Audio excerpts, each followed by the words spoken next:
எல்லாருக்கும் வணக்கம். இன்னைக்கு பிரியாணி பண்ணலாமா? ஆனால் கொஞ்சம் டிஃப்ரெண்ட்டான வேல. என்னன்னா குக்குடு பிராண்ட்லேருந்து திண்டுக்கல் பிரியாணி கிட் தான் வாங்கியிருக்கோம். வாங்க இது எப்படி இருக்குது அப்படின்னு சொல்லிட்டு ட்ரை பண்ணி பார்க்கலாம். இந்த கிட்ட அப்படி சைடில் திருப்பி பார்த்தோம் அப்படின்னா அவங்க ஸ்டெப் பை ஸ்டெப்பான இன்ஸ்ட்ரக்ஷன் கொடுத்துருக்காங்க எப்படிலாம் பண்ணணும் அப்படின்னு சொல்லிட்டு. நெக்ஸ்ட்டு மேலே பார்த்தீங்க அப்படின்னா ஒரு QR கோட் வந்து ஸ்கேன் ஆகுற மாதிரி இருக்குது. அது எதுக்கு அப்படின்னு பார்த்தீங்கன்னா இந்த QR கோடை வந்து ஸ்கேன் பண்ணோம் அப்படின்னா இந்த திண்டுக்கல் பிரியாணி கிட்டோட வீடியோவும் ஓப்பன் ஆகுது.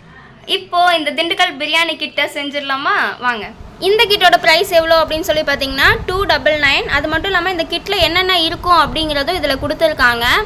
மொத்தம் 3 பேக்கெட் இருக்குது. 1 pouch of signature Dindigul biryani masala பேஸ்ட்டுன்னு ஒன்று இருக்குது, இன்னொன்று சீசனிங் ஆயில், இன்னொன்று சீரக சம்பா ரைஸ் இருக்குது. மொத்தம் 3 பேக் இருக்குது. உள்ளே பார்த்துடலாம். ஓப்பன் பண்ணோன்னே ஃபஸ்ட்டு வந்து சீசனிங் ஆயில் இருக்குது.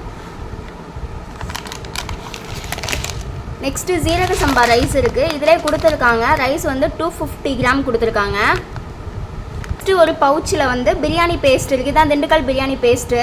இதில் ஆக்சுவலாக என்ன ஒரு நல்ல விஷயம் கொடுத்துருக்காங்க அப்படின்னா இங்கே எக்ஸ்பிரி டேட்டுமே மென்ஷன் பண்ணியிருக்காங்க இதுலேயுமே. அடுத்து இதில் என்ன இன்ஸ்ட்ரக்ஷன் கொடுத்துருக்காங்க அப்படின்னு பார்த்தீங்கன்னா இந்த 250 கிராம் ரைஸை வந்து வாஷ் பண்ணிவிட்டு 20 to 30 மினிட்ஸ் ஊற வைக்கணும் அப்படின்னு சொல்லி கொடுத்துருக்காங்க. இந்த ரைஸை வாஷ் பண்ணிவிட்டு ஊற வச்சிடலாம்.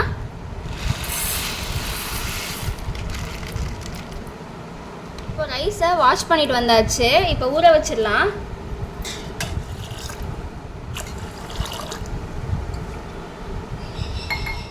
இப்போ இந்த ரைஸை நம்ம டிஸ்டர்ப் பண்ணாமல் 20 to 30 மினிட்ஸ் அப்படியே வச்சிடலாம்.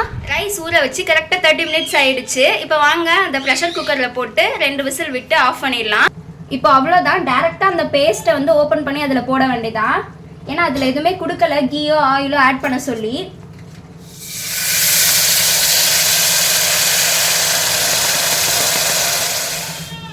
ஆக்சுவலி போட்டோனவே ஸ்மெல் வந்து வேறு லெவலில் இருக்குது.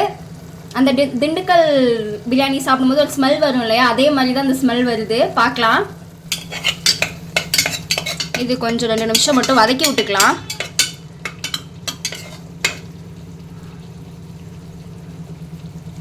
அழகாக அந்த மசாலாலேருந்து ஆயில் மட்டும் தனியாக பிரிஞ்சு வருது. இப்போ உங்களுக்கு பார்த்தாலே தெரியும் அந்த ஆயிலெலாம் தனியாக பிரிஞ்சு வந்துட்டு. இப்போ நம்ம வந்து சிக்கன் ஆட் பண்ணிடலாம். ஆக்சுவலாக நான் சிக்கன் வந்து ப்ளைனாக ஆட் பண்ணலை, அது கூட கொஞ்சம் மசாலாலாம் போட்டு தான் ஆட் பண்ணேன். அது அப்படியே உங்களுக்கு வந்து ஸ்க்ரீனில் வந்து டிஸ்பிளே ஆகும் என்னென்ன மசாலா போட்டேன் அப்படிங்கிறது. இப்போ இது நல்லா இதில் கலந்து விட்டுக்கலாம்.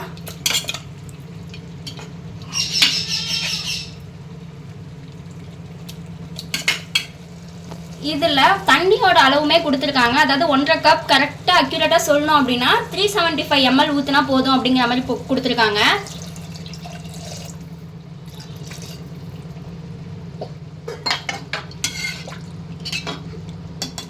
இப்போ நம்ம ஊற வச்ச ரைஸை இதில் ஆட் பண்ணிக்க வேண்டியதான்.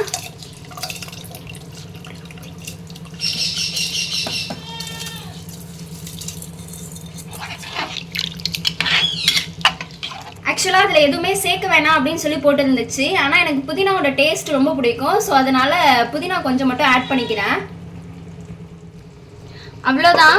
இவனை அப்படியே குக்கர் மூடியை போட்டு மூடி விட்டுட்டு 2 விசில் வச்சோம் அப்படின்னா திண்டுக்கல் தலப்பாக்கட்டு ரெடி ஆகிடும் அப்படின்னு சொல்லி இன்ஸ்ட்ரக்ஷன் கொடுத்துருக்காங்க. பார்க்கலாம் திண்டுக்கல் தலப்பாக்கட்டு ரெடி ஆகுதா அப்படின்னு சொல்லிட்டு.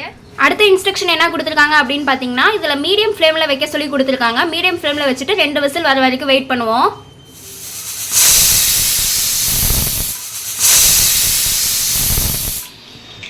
ரெண்டு விசில் வந்தோடனே அடுப்பு ஆஃப் பண்ணியாச்சு. இப்போ 15 மினிட்ஸ் வெயிட் பண்ணலாம். ஏன்னா அதில் என்ன இன்ஸ்ட்ரக்ஷன் கொடுத்துருக்காங்கன்னா 15 மினிட்ஸ்க்கு அப்புறம் வந்து விசிலை ரிமூவ் பண்ண சொல்லி இன்ஸ்ட்ரக்ஷன் கொடுத்துருக்காங்க. இதை ஓப்பன் பண்ணி பார்த்துடலாம்.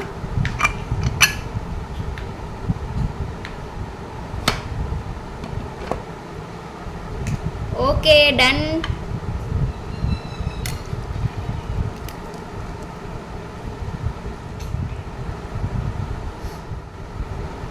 இப்போ இந்த சீசனிங் ஆயிலை ஊற்றி மிக்ஸ் பண்ண சொல்லியிருக்காங்க. சீசனிங் ஆயிலை ஊற்றி மிக்ஸ் பண்ணிக்கலாம்.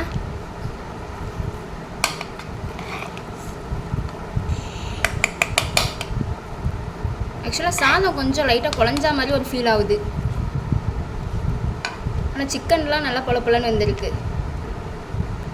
ஆக்சுவலாக திண்டுக்கல் பிரியாணியோட ஸ்ட்ரக்சர் எப்படி இருக்குமோ அதே மாதிரி தான் இருக்குது. கலர் எல்லாமே அப்படியே தான் இருக்குது. டேஸ்ட் வைஸ் எப்படி இருக்குன்னு தெரியல. டேஸ்ட் வைஸ் பார்த்துடலாம். பிரியாணி ரெடி ஆகிடுச்சு. டேஸ்ட் பண்ணிடலாமா? நீங்களா டேஸ்ட் பண்ணிடலாமா?